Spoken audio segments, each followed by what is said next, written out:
हम मुन्नी झा आइ एकटा बहुत सुंदर श्री रामचंद्र जी के भजन सुना रहल छी। ई गीत लिखने छथिन आदरणीय श्रीमती ममता ठाकुर जी। तो सुनू ई श्री रामचंद्र जी के भजन, बहुत सुंदर गीत है।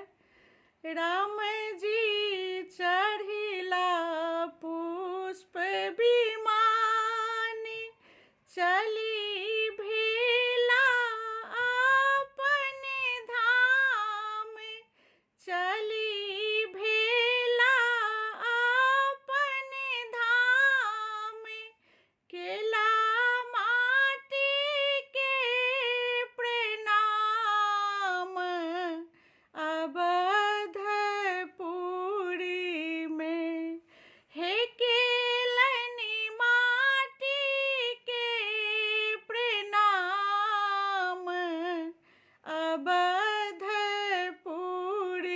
में जय